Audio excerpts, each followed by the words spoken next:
Encerrado o período antes da ordem do dia, vamos então à ordem do dia. Há um novo pacote de ajuda à Grécia e aproveito e começo já por si. Perdão. E uma série de vozes se levantam, o Presidente da República, depois o Primeiro-Ministro diz que subscreve o Presidente da República. É a história que nós já conhecemos, o Ministro das Finanças que lê no Parlamento um discurso em que diz que Portugal deve beneficiar, mas depois diz que os jornalistas entenderam mal e simplificaram uma coisa. Qual é a sua opinião sobre este assunto? Portugal deve ou não, em termos europeus, pedir um tratamento igual? Olha, eu tenho assistido com perplexidade a esta discussão, porque é uma discussão inútil, não é? E porque é uma discussão em que toda a gente está de acordo e toda a gente discute o que toda a gente está de acordo.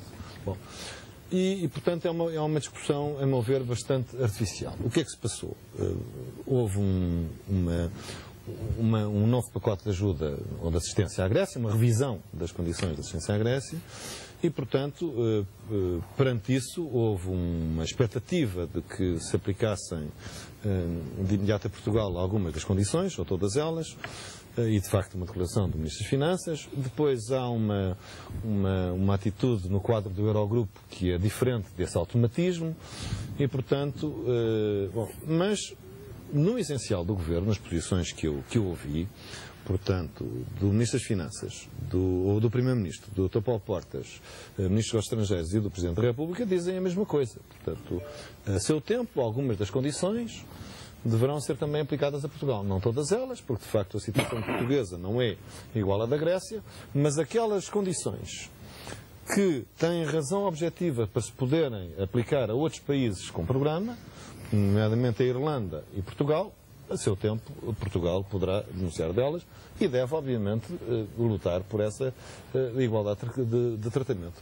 Isso são as questões que têm a ver concretamente com as chamadas comissões. O que é que o senhor acha que a Europa tem a necessidade de vir desdizer o que tinha dito? Nós ouvimos, eu vou tentar reproduzir de cabeça as palavras do Sr. Juncker, que disse, o Presidente do Eurogrupo, ele disse, pode acreditar que ninguém gosta tanto de Portugal e da Irlanda como eu. E evidentemente bater-me-ei nos conselhos para que tenham as mesmas condições que a Grécia. Depois, passados 8 dias, vem dizer, afinal, eu estava muito cansado, estava um bocado escuro, não percebi bem a pergunta. Aquilo que eu sei... O que é estranho num poliglota, mas pronto, mas adiante. Uma pessoa que fala a saber pelo menos 3 línguas fluentemente, não é?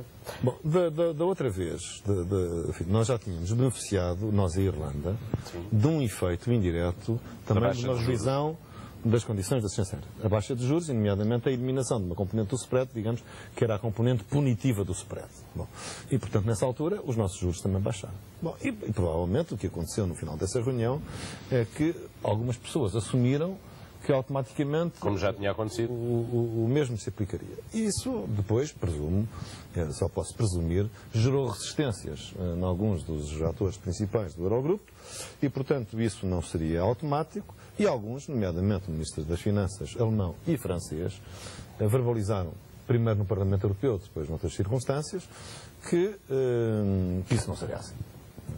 Portanto, e até de duas famílias políticas completamente diferentes. Schäuble do lado democrata cristão, Moscovici do lado socialista. E disseram exatamente a mesma coisa. Bom, agora, isso não significa, não é, no meu entender, que o governo português não se deva bater pelo princípio de igualdade de tratamento. Acho que o deve fazer, não é?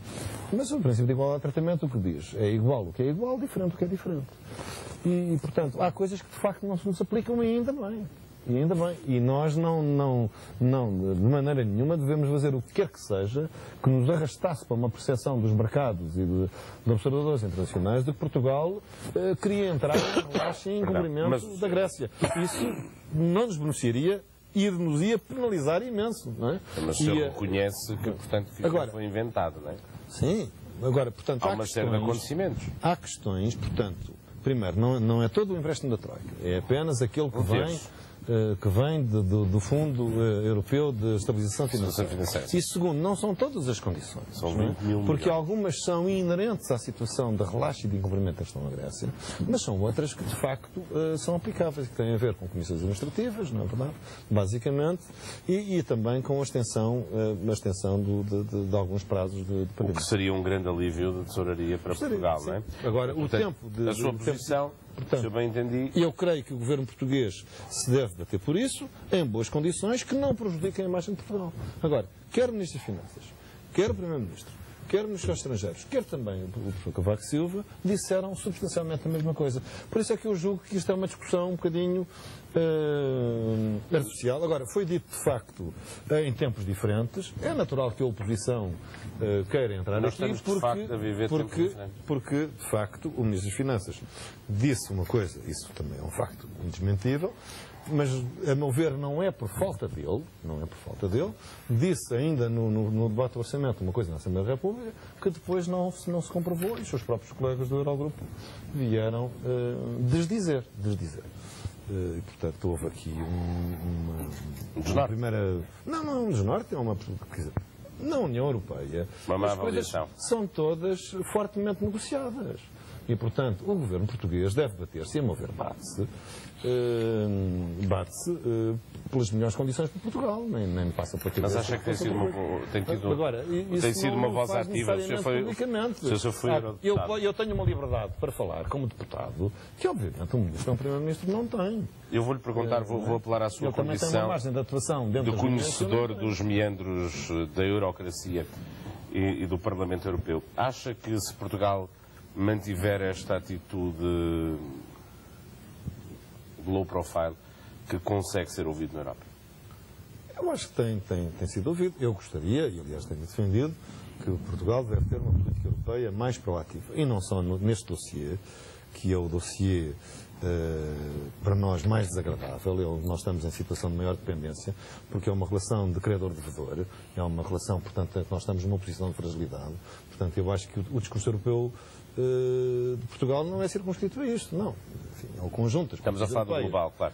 Não é? E, portanto, eu acho que nós devemos ter, em geral, uma política europeia mais musculada, mais proativa, mais agressiva, mais envolvendo o governo e também os deputados ao Parlamento Europeu. Enfim, acho que aí devia haver uma maior articulação entre as posições que o Governo exprime no Conselho e junto da Comissão e a forma como os deputados ao Parlamento Europeu, de todas as bancadas, e não tenho dúvida nenhuma que o farão em questões que sejam do interesse nacional, atuem também pressionando a Comissão Europeia e em geral, as opiniões públicas europeias, enfim, para um quadro de evolução das políticas europeias que seja mais favorável a países entre os quais Portugal.